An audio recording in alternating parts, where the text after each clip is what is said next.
malamang mangyayari ito sa 2026. Tulad nga ng sinabi ko sa title, mga kababayan, aatake ang mga DDS ngayong 2020.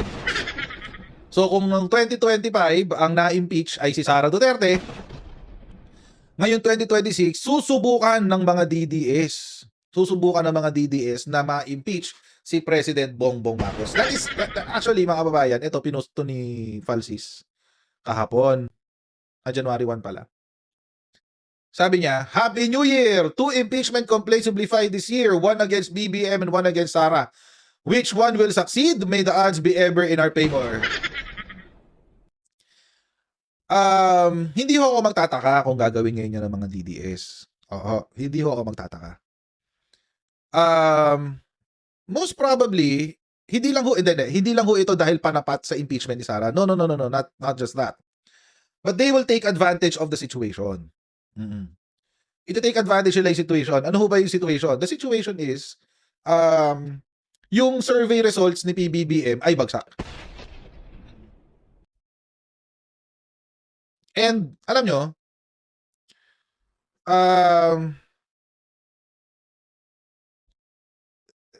ito yung resulta nung dalawang taon nilang consistent at patuloy na paninira sa Marcos administration.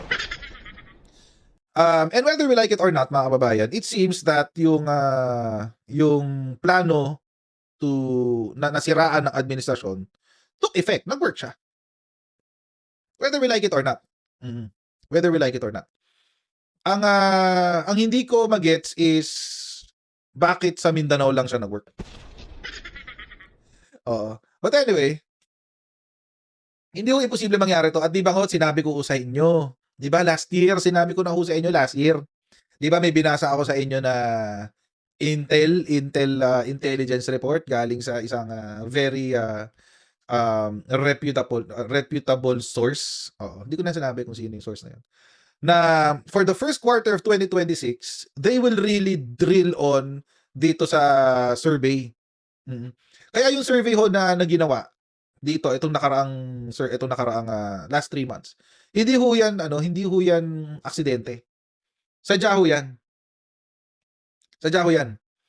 At ako po, mga kababayan, naniniwala na yung sample, yung mga survey na kanilang kinuha, survey responses na kanilang kinuha, ay concentrated sa mga Davao, sa mga Duterte bailiwicks.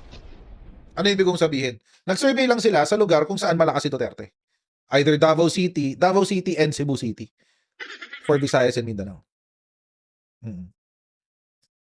So, sinabi ko na ho sa inyo yan last year. Bago matapos ang taon. Sabi ko sa inyo, first quarter of 2026, magkakaroon ng effort tanggalin si PBBM. And ito siguro pareho kung ano man saan man nakuha ni Falsis yung intel niya. I'm sure magkaiba kami ng intel. I'm sure. But hindi ko malabo na mangyari to. Hindi ko malabo. At yung negative 3 na yan, maririnig nyo yan for the next 2 years. Yung negative 3. Alam nyo, nakakatawa pa dyan, naniniwala ang mga Pilipino doon sa negative 3. Kahit mali yung interpretasyon ng survey. Naniniwala sila dyan sa negative 3. Ito yun, yung negative 3 na sinasabi ko. Yan. Doon sa SWS. Yan, negative 3. Yan. Naniniwala ang pagkakaintindi ng mga Pilipino dyan sa negative 3 na yan, mga kababayan. Ito yung trust rating ni PBBM. Below 0. Below 0. Yun ang intindi nila dyan. Imagine. Mapabuo-buo. Dalawa lang yan, mga kababayan. It's either hindi naiintindihan ng Pilipino ang survey or sobrang uto-uto ng mga Pilipino na nakukuha sila sa fake news ng mga kung sino-sinong Facebook pages.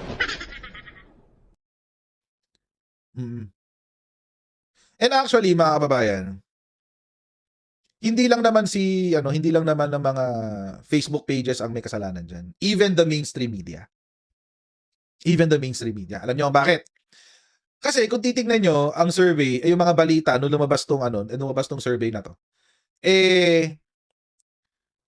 Ang headline, negative 3 ang trust rating ni PBBM. Tingnan nyo, kahit ngayon i-Google nyo. BBM, negative 3 ang trust rating. Sara Duterte, plus 31%. Di ba? Madali madaling kargahin madaling kargahin ng mga DDS. Kasi nga, hinheadline. So para sa kanila, uy, headline ng balita. So malamang totoo to. Mm. Ang problema dyan, mga kababayan, hindi rin ipinaliwanag ng media na ang totoong trust rating ay 38%. 38%. Ang gusto nilang marinig, hindi, negative 3, negative 3, negative 3. Pero hindi. 38%. 38% ang trust rating. See? So what does this mean? This means, mga kababayan, na parang merong organized effort para siraan si PBBM coming into the new year. Kasi alam nyo, hindi naman magkakamali ng ganyan ang mainstream media. Hindi magkakamali ng ganyan basta-basta ang mainstream media.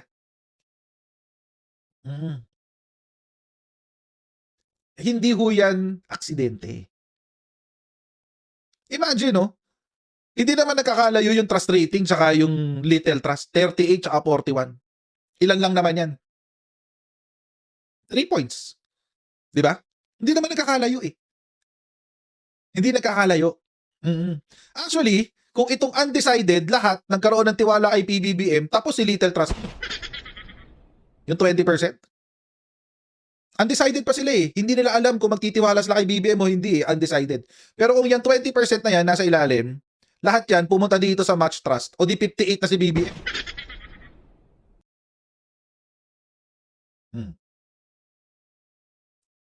Di ba?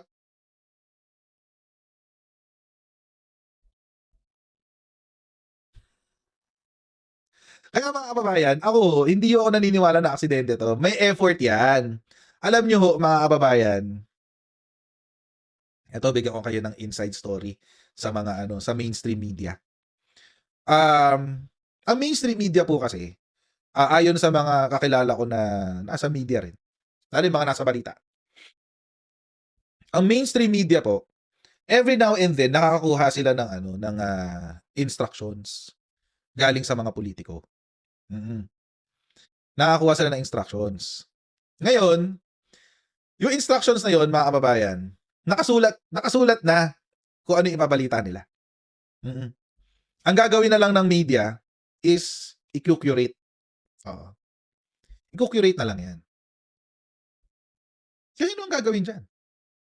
I-curate na lang nila yan to make it seem like it is legitimate news. Kaya kung titingnan nyo, mga kababayan, tingnan nyo papansinin nyo, yung ABS, GMA, tsaka News 5, lahat sila, pare-pareho ng sinabi, negative 3. Ngayon, dahil yun ang headline nila, susundan na lang yan ng mga ibang news outlets. Kahit hindi naman sila kinokontak, pero dahil yun yung nag-viral na headline, take note ang unang gumamit ng negative 3 si GMA. Si GMA News. Siya ang unang gumamit ng negative 3. Tapos kinopya ng ibang news outlets. Kasi, nakakuha ng maraming engagement eh. Kokopyahin na lang nila. Kasi maraming click, maraming engagement, maraming nag-share, etc. etc. Ganyan ho ang news.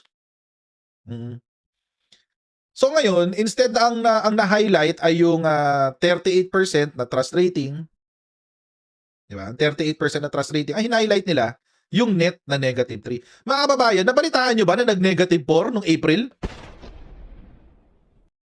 Nabalitaan nyo ba yan? Ako hindi ko nabalitaan na nag-negative 4 nung April.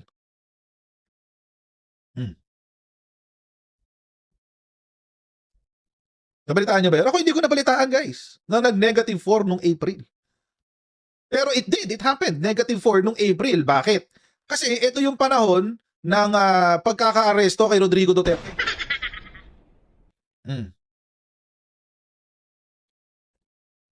Diba? Hindi natin nabalitaan yan. Pero ngayon, highlight nila yung negative 3. Kinarir. Bakit? Again, mga kababayan, it is not an accident. This is organized. Organized to yan. Gusto nilang i-highlight na ang laki ng tinaas ni Sara Duterte, plus 31%. Mas may tiwala ang taong bayan kay Sara Duterte. Ganun. Kaya nga ako, mga kababayan, nung meron ako mga, pag pinopost ko sa Facebook, tapos sinasabi ko dito sa live stream, I think it is high time. Oo, I think panahon na para sabihin ng mga nagpapa-survey na to kung saan sila nagsusurvey. Hmm. Kasi kapag sinabi nila na nag-survey kami sa Davao City, di alam mo na kung bakit ganun ang resulta sa Mindanao. Again, mga kababayan take note ha. Hindi ho, at sa mga first time mo na na sa channel ko baka balita ho sa inyo to, pero sa mga sa mga matagal sa channel ko, paulit-ulit ko na ho itong sinasabi. Yung survey po, kinukuha ho yan sa highly urbanized cities kasi nandoon ang tao para i-survey. Ngayon, sa 1,200 na isa-survey mo, equally divided between ng Balance Luzon, Metro Manila, Visayas and Mindanao, ilan lang yun? Let's say 1,200, ilan lang yun? 300 people? 300 people, mga kababayan. Sa 300 people, saan ka magsusurvey? Doon sa pinakamatao. So sa Metro Manila, syempre NCR. Sa ka? Baka dyan ka sa Quezon City, etc. etc. Sa Visayas, saan ka magsusurvey? Di sa Cebu. Andun lahat ng tao eh. Sa Mindanao, saan ka magsusurvey? Di Davao City. Balance Luzon, hindi ko alam. Ano ba mataong lugar doon? Pampanga? Baka Pampanga, kasi malaking Pampanga eh. Pampanga or Tarlac. Either of the two. Sa Balance Luzon. Or Baguio for that matter. We don't know. Baka Baguio. Kasi marami rin tao sa Baguio. Pero ganun ho yan. Kaya ho yung survey, hindi ho talaga nating maaasahan yan as 100% accurate. Hindi ho talaga maaasahan yan. Kaya ho, pag sinabi ho ng survey, na si Sara Duterte ay 83% sa Mindanao, ibig sabihin, 83% siya sa Davao City. Kasi malamang sa Davao City sila nagsusurvey. Ganun ho yun. Ito naman sa Visayas, pag sinabing 64%, si Sara Duterte sa Visayas, malamang that is Cebu City. Kaya ako, again, mga kababayan, etong mga nagsusurvey, itong mga survey firms, lahat kayo, Pulse Asia, SWS, Publicus, Okta, etc. etc. Lahat kayo. I think hindi na pwede yung ganito. Hindi na pwede yung Visayas lang or Mindanao lang. No. You have to go to the minute detail of where the survey was conducted.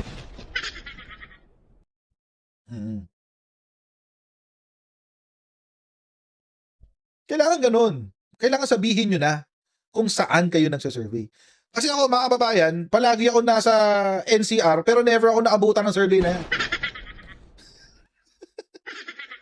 Sa araw-araw na ginawa ng Diyos, never umabot sa akin yung survey na yan. Di ba?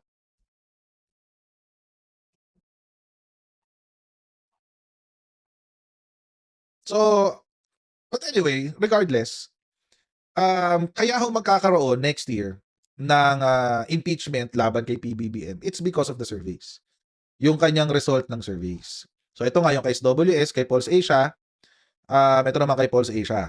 Trust rating niya, 32%. Undecided, 21%. Small or no trust, 47%. And practically, this is the same result. Kasi practically, dyan din nang gagaling yung mga respondents. So, they'll take advantage of this, malamang sa malamang, next year, this year, tapos sila naman ang magpa-file ng impeachment laban kay PBBM. Alleging that it's a culpable violation. Wala nang trust ang mga Pilipino kay PBBM. So ano ba yung mga ano ba yung mga wait, tingnan natin. Ano ba yung mga the elements Ano ba yung Article 11. Okay. Culpable violation of the Constitution.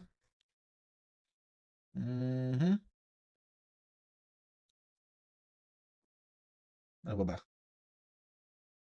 Treason, bribery, graft and corruption, other high crimes, or betrayal of public trust. So, papalamanan na lang nila yan. Sasabihin nila, Bongbong Marcos has betrayed the public trust because, ano ba yung number 1 na sinasabi? Yung flood control. Yung flood control. Sabihin nila, mismanaged yung flood control program dahil kasalanan ni BBM, pinirmahan niya yung budget para sa flood control, etc. etc. Ganun lang naman yan. Ganun kasimple lang yan. At syempre, mga kababayan, with an administration-controlled Congress, I don't think lilipad yun. I don't think lilipad yung impeachment complaint. Pero ako, personally lang ako lang naman to. Parang gusto ko makita yung impeachment. Sorry, I mean, alam ko na ayaw natin ma-impeach si PBBM. Pero ako, dahil alam ko naman hindi lilipad yun eh. Pero parang gusto ko makita yung laman. Out of curiosity lang. Di ba? Parang gusto ko makita, paano kaya nila paiikutin yung kwento, no? Di ba? Yung pagbaba sa survey, tapos yung mga rally-rally, etc. So, ano kaya yung laman? Curious lang naman ako. Ako lang naman yun. Pero, di ba? Bigyan nyo lang ako kopya. Pwede rin naman. Pwede naman hindi. Bigyan nyo lang ako kopya. Curious ako eh. Paano nila paiikutin yung yung ating constitution? Ano yung mga i-allege nila? Etc. Di ba? Parang ganun eh. Parang gusto ko malaman kung ano yung lalaman na yun.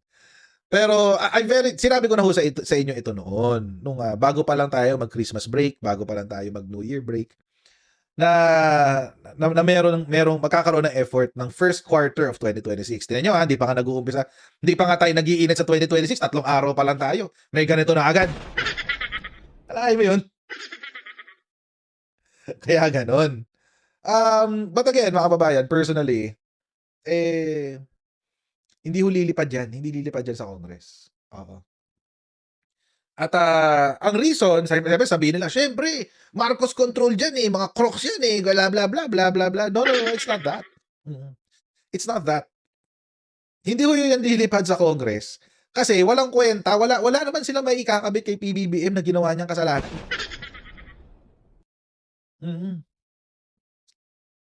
Diba? Wala naman silang may ikakabit eh. Sige. Anong culpable violation of the Constitution ang gagamitin nila?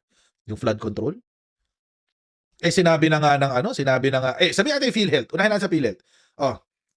Sabi nila sa PhilHealth, unconstitutional daw yung pag-transfer ng 60 billion pesos ng PhilHealth. Unconstitutional daw. Okay, wala problema. Sinabi naman talaga yun ng Korte Suprema. Pero sinabi din ba ng Korte Suprema na may kasalanan si PBBM? Di ba wala? Siyempre si Leonen, pinagpipilitan niya yung gusto niya. Siyempre si Leonen, pinagpipilitan niya yung gusto niya. Ang gusto niya, magkaroon ng kasalanan si PBBM. Which now gives me a little lang naman. Which now gives me a little confirmation to my bias. Parang may confirmation ngayon doon sa, naalala nyo nung unang dinismiss yung kaso ng impeachment kay Sara Duterte. Di ba yun? Di ba kay Leonen yun? Decision ni Leonen yun eh. Siya imponente nun eh. May balita si Antonio Montalvan na napangakuan daw si Leonen na kapag naging presidente daw yung Sara, siya yung gagawing Chief Justice.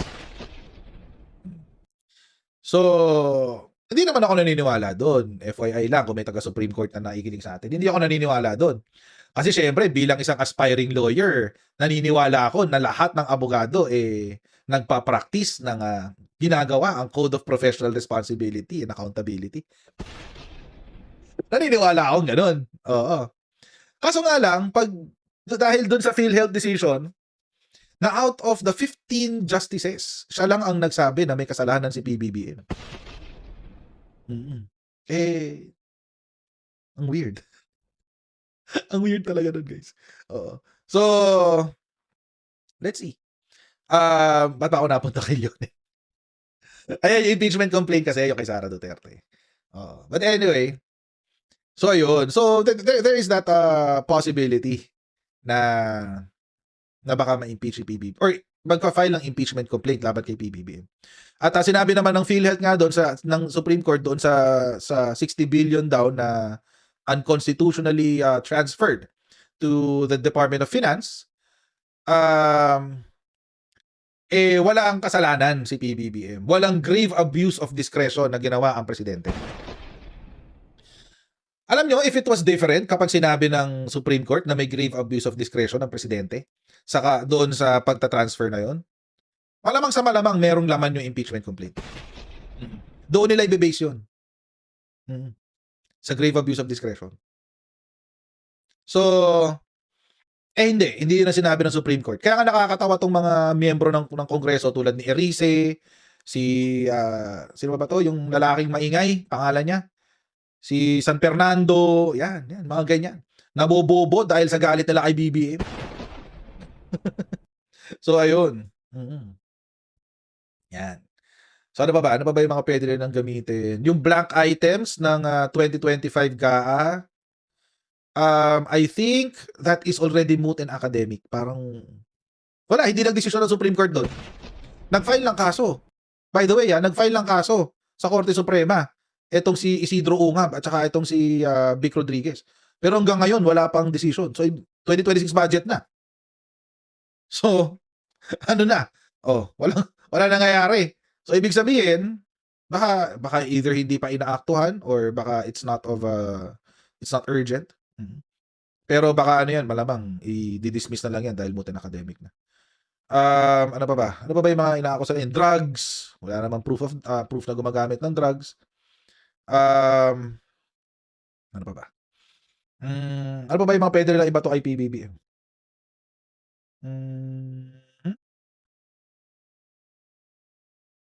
Ano pa ba? Ano pa ba yung mga pwede nila iba to kay PBBM? Para dun sa ano? Para dun sa impeachment. Kung magka-file man sila ng impeachment. Wala na eh. Wala na eh, no? Drugs lang na hindi naman nila ma-confirm. Ano pa? Dahil Marcos lang siya. Sabi niya, Putin, an kinanyo lat. 20 pesos na bigas, nagawa naman. Nagawa naman yung 20 pesos na bigas. Oo. Mababa ang inflation natin at 1.8 or 1.5%. Yung kay Duterte, yung pinadala sa The Hague. Wala pa desisyon yun. Iintay pa natin desisyon nun. Neglect of duty. Neglect of duty saan? Wala eh. Wala tayong makikita. Aside from insinuations doon sa maleta, di ba yung maleta na nag-deliver doon ng X billion pesos na sa maleta, etc. Pero wala namang ano eh. Walang direct. Oo.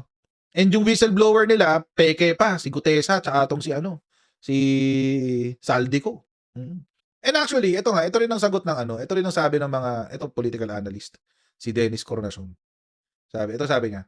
There was a talk na magkakaroon ulit o mabubuhay yung impeachment case against Vice President Sara Duterte. That's an ongoing talk. But of course, meron din mga looming discussion doon naman sa magiging tadhana ni President Bongbong Marcos, which is there will be an impeachment case against him din daw. Do you see that as well? Well, yeah, it's possible. Anything is possible in 2026. Pero I think between the two impeachment cases, kung mas malapit siguro sa katotohanan yung posibleng pagpa-file ng panibagong impeachment complaint against the Vice President. Yeah. Yun talaga mas posible yun compared to the possibility that an impeachment complaint can be filed against the President. Kasi I think at this point, even though marami na nag-iisip that the President has become a lame-duck leader, he continues to enjoy the support of a significant number of congressmen.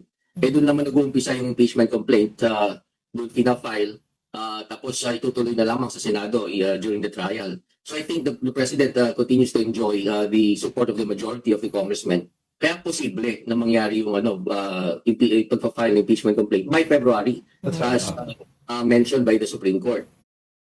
Yun. At kapag hindi pa naglalabas ng decision ang Supreme Court doon sa appeal, susundin natin yung gusto ni Leonin.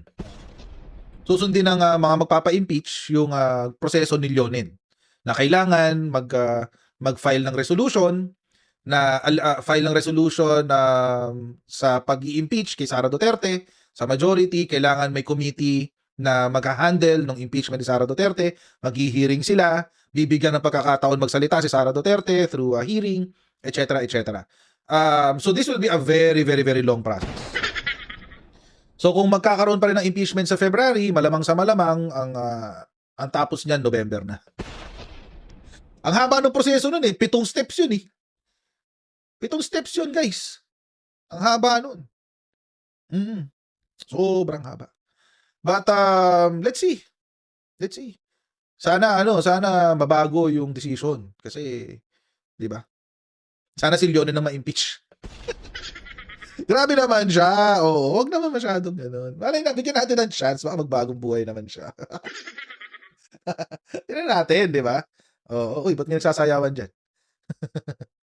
Anyway. So ayun, so malabo talagang mangyari yung kay PBBM. Mas posible yung kay Sara. Ay, hindi lang yun. Hindi lang ho mas posible yung kay Sara. Magbibigay pa sila ng updated na impeachment complaint. Updated. So, hindi lang yung nakaraan, hindi lang na i-recycle yung nakaraan, dadagdagan pa nila. Isasama nila yung testimonya ng bagman. Oo, ni Madriaga. Isasama nila yung testimonya ni Madriaga. Yan, new impeachment versus Sara Duterte may include alleged bagman's affidavit. Ayan. Oo. Isasama yung testimonya ni Madriaga. So, ngayon, mabubusisi ito ngayon. Mabubusisi ito na maigi. Kasi ngayon, mukhang mabubuo na yung kwento. Hindi na lang ito nagnakaw ng confidential funds, kung hindi nagnakaw ng confidential funds at napakinabangan yung confidential funds. So, mukhang mas posible to. Balikan lang natin yung kwento. Ano ba yung testimonya ni Ramil Madriaga? Si Sara Duterte daw ay tumanggap ng pera mula sa mga pogo at sa mga drug lords para sa kanyang kampanya.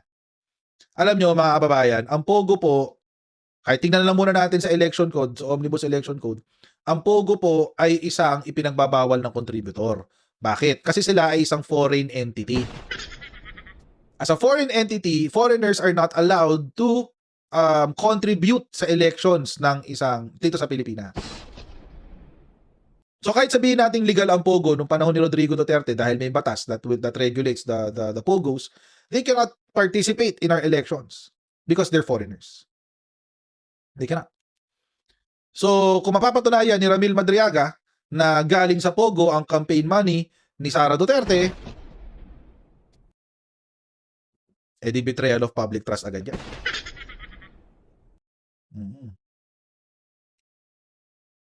Betrayal of public trust agad yan. Diba? Yung pangalan tumanggap ka ng pera sa mga drug lords betrayal of public trust na. Diba? So ako mga kababayan, I have a feeling na this year will be a very dangerous year for Ramil Madriaga. Lalo na kung ganito ang plano nila. Na isasama yung testimonya ni Ramil Madriaga sa kanilang impeachment complaint. Delikado ho ang buhay ni Ramil Madriaga. Tapos napakahaba pa ng proseso na ginawa ng Korte Suprema para sa impeachment complaint. Again, mga kababayan, it's interesting na law student lang naman ako, no, hindi pa naman ako abogado, hindi ako justice. Pero question mark po kasi sa akin, mga kababayan, na tinuturo po kasi sa amin sa law school na ang due process is only afforded to situations wherein the person's life, liberty, and property are being deprived. Sa Tagalog, kapag ikaw ay kukunan ng buhay, kalayaan, at ari-arian, mag-a-apply sa iyo ang due process. Kaya nga nakasulat sa Constitution, no one shall be deprived of life, liberty, and property without due process of law. Ngayon, mga kababayan, kaya po question mark sa akin yung decision ng Korte Suprema, simple lang naman. Kasi ang basis ni Leonen, ni Justice Leonen, is na-deprive ng due process si Sara Duterte sa impeachment process o sa impeachment complaint. Ang tanong, yung po bang trabaho niya bilang Vice Presidente is a violation or is it a deprivation of her life, liberty, or property? Pag-aari ba niya ang opisina ng Vice President? Di ba public service is a public trust? So, hindi ho siya covered. Hindi ho, tinuturo ho sa amin, mga kababayan, hindi sila covered ng due process. And the due process is in the makukuha mo ang due process doon sa proseso ng pagpapa-impeach. Hindi niya pag-aari ang opisina ng Vice Presidente. Yung iba, ang sinasabi, hindi, trabaho yan, kasi property yan. Kasi yun naman talaga, yun ang sinasabi po ng jurisprudence pagdating sa work. Work is the means where you can acquire property, therefore, work is the means where you can acquire, where you can live a life, exercise your freedom, and acquire properties. So, kaya property mo rin siya. But that doesn't apply to government positions. Lalo na, elective government positions. As far as jurisprudence is concerned. So ngayon, mga kababayan, ginawa na pong rule of law or jurisprudence ang rule na ang pagiging elective official is your property. Habang ikaw ay elected, ikaw, pag-aari mo yung office of whatever, office of the president, office of the vice president. At kapag ikaw ay tatanggalin dyan, it is a violation of your human rights. Weird. It's weird. Weird talaga yon, mga kababayan. Kasi nga, iba yung tinuturo sa amin sa law school. So, kaya nga landmark eh. This is a landmark decision. Binago ho ni Justice Leonen ang definition ng impeachment at ang proseso ng impeachment.